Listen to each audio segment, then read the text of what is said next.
Okay, so once again, experiment 9, we're going to have a mixture of KClO3 and KCl, and we are going to determine the percent KClO3 and the percent KCl in that unknown mixture. Now, to determine that, we look at this chemical equation right here. KCl, so if we had just a pure sample of KClO3, and what does this little triangle right here represent? Energy, heat. So we're adding heat. So if we, and the MnO2 is simply a matrix that we can use to help catalyze that reaction, to run the reaction on, okay? So adding heat, the KClO3 is going to become KClNO2. What type of reaction is that? Single replacement, double replacement, combination, decomposition. What is it? Decomposition. So we are going to decompose the KClO3 into KCl and O2. Okay? So we just learned about, in this last reaction, we learned about the conservation of mass, right? So you weighed the reactants, and then you weighed the products. They weighed the same. There's a conservation of mass. Well, that means that if I take KClO3 and I decompose it into KCl and O2, then the masses on both sides of that should be the same. But what do we know about O2? Is it going to hang out? Why? Why won't it? Because it's a gas. So it's going to come off, it's going to evolve, and that mass is going to be lost. It's going to be lost. So if I weigh the KClO3 in the beginning, and then I weigh it at the end after the reaction, the weight is going to do what? It's going to decrease. The mass will decrease. Now let's say I heat it for 10 minutes and I weigh it and the mass is lower. Okay? Is there a way for me to know if I've completely reacted all of the KClO3?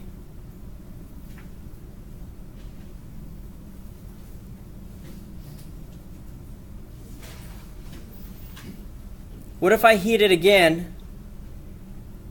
Okay, so I heat it once, and it weighs 29 grams. I heat it again, and it weighs, 28 grams. What do I know? That it continued to react. I continued to lose oxygen, right? So I heat it again, and it weighs 28 grams. What do I know? The reaction is done, right? So that's how you're going to know in this reaction when you are finished heating your product. You're going to do multiple weighing. And if you look at your report sheet, okay, on experiment 9,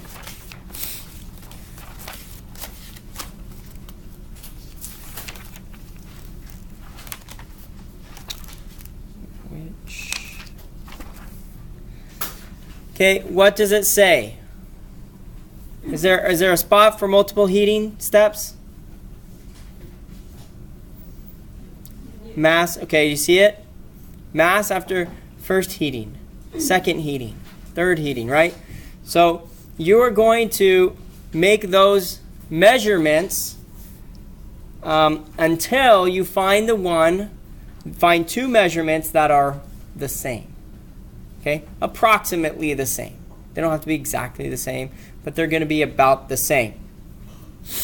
Now, in this experiment, the procedure tells you to heat it, let it cool all the way down until it's room temperature, then weigh it.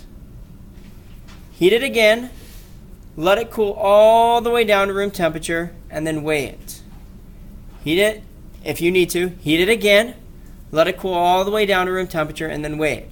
The reason for that is because you cannot find an accurate mass when your crucible is hot. So this is a ceramic crucible that you're going to be using, and when it is hot, the heat causes up currents of air, and that causes the mass of your crucible to be lighter than it actually is. Okay? So if you weigh it in the beginning at room temperature before you heat it, and it weighs 29 grams, and then you weigh it later, and it's 26 grams when it's hot after you heat it, it's not actually 26 grams. Okay? So the only way to compare it to the original mass is to let it cool all the way down. You would have to let it cool all the way down, and then you could compare it to the original mass. Okay, does that make sense? However, as you can imagine, that is very laborious, and it takes a long time.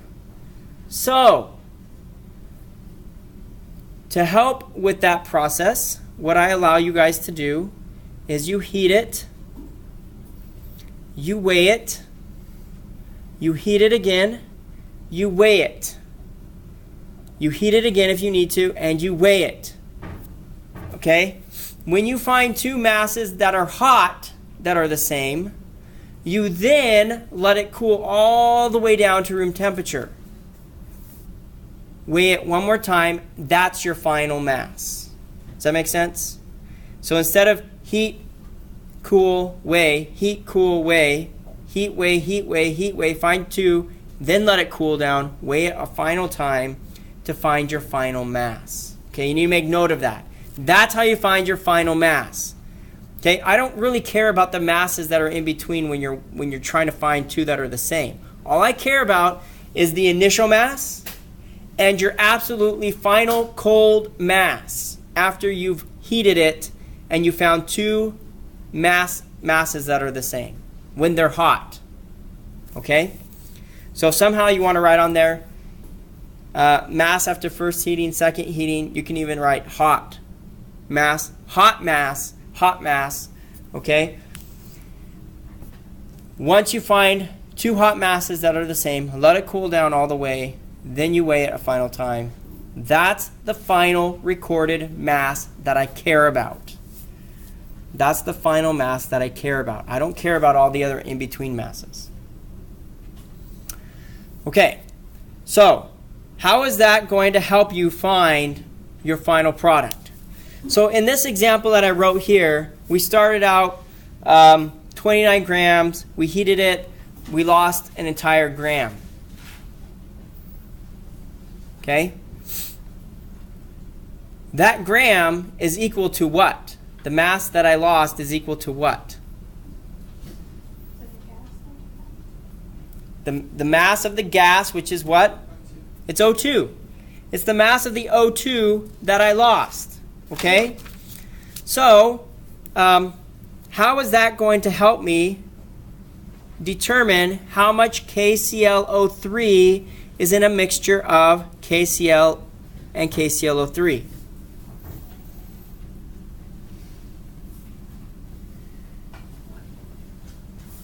So here's my chemical equation, right? Here's my chemical equation. What is known here? What do I know? Stoichiometric-wise, what do I know? What am I starting with for my stoichiometry? Okay, it's balanced. They balanced it for you, but that's true. I have to have it balanced. But it is balanced. Now where am I starting? If I was going to write a stoichiometric equation here, what would it be? What would I start with? What is my known thing? Nope, I don't know what these are. It's a mixture, and it's an unknown mixture. What do I know? I know O2. Okay? I know how much O2 came off, right? This is what I know. So, if I have 1 gram of O2, how does that help me determine these? If my initial mass was 29 grams, how is knowing 1 gram of O2 going to help me know the amounts of these? Say it again.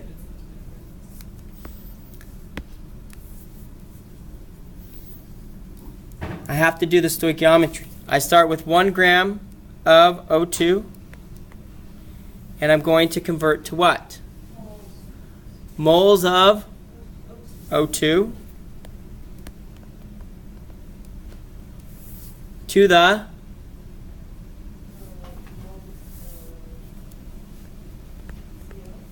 moles of KClO3.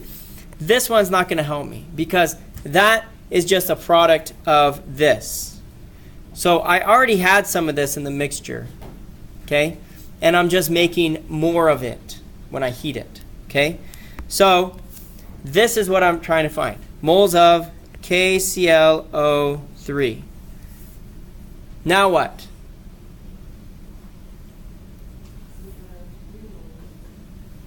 Well, I have one more step I have to go.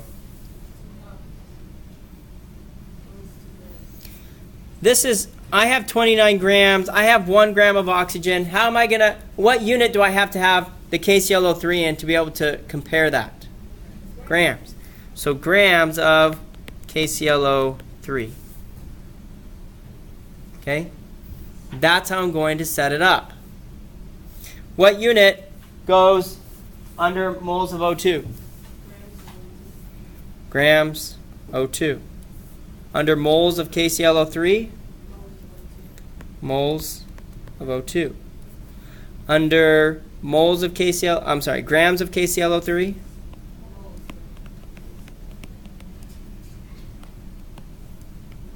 Okay? All right, I have everything, all my units. Now I just simply need to fill it in. What number goes on the top over grams of O2? Between moles O2 and grams O2, what number goes right here? When do I use the coefficients? Mole to mole relationships. But what is this relationship? Grams to mole. Where do I find that relationship? Periodic table. What is it? 1 mole of O2 for every 32 grams of oxygen. Now I have this relationship. Mole to mole relationship. I find that where? In the balanced chemical equation. What goes on top? 2. What goes on the bottom? 2 for 3. Good. Okay, where do I find the last relationship? Periodic table. Okay, so the bottom number is what? 1. How would I find that top number? Okay, I have to add the masses of K, Cl, and O3. Okay?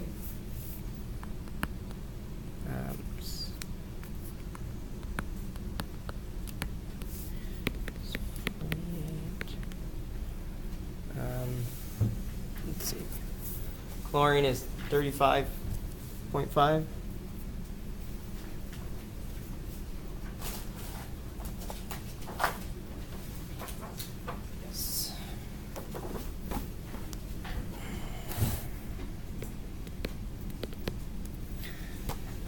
Potassium is 39.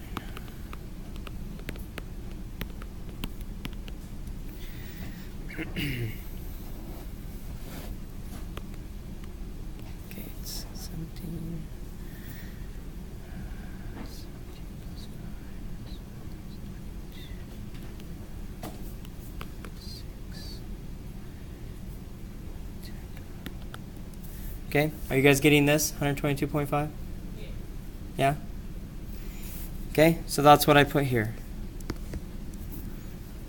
Okay, as the mass I'm going to use there. Good. That's going to tell me what?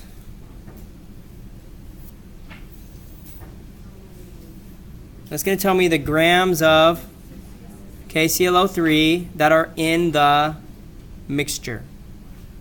Okay? So, if I get my calculator and I take, I'm starting with 1 gram of oxygen.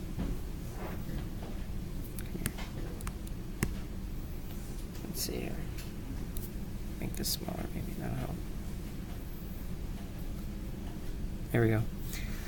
Okay, so I'm going to multiply everything across the top. 1 times 1 times 2 times 122.5 divided by 32, divided by 3. Okay, so 2 times.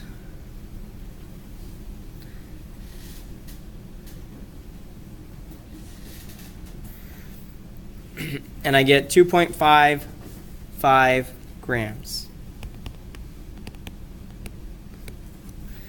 Okay. How much KCl how do I figure out how much KCl was in the mixture? 29 minus 2.55, right? 29 minus 2.55, that's going to give me 26.45 grams of KCl. And then I have 2.55 grams of KClO3. That's how I figure it out. Once I know the grams of oxygen, I can calculate back to the grams of KClO3 that are in the mixture. And then I can subtract that amount from the initial amount that I took to figure out how much I have of each. Okay? If I was going to write these in percentages, how would I write it? Here's my grams of KCl and here's my grams of KClO3. How do I write that as a percentage? What percent of KCl is there? So percent is always the part over the whole times 100. So the part KCl is 26.45 grams of KCl. What's the whole? 29. Divided by 29 times 100. Okay? So I say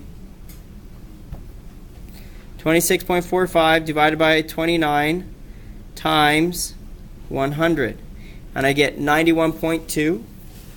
So this is 91.2%. Now to find the percent of KClO3, what do I do?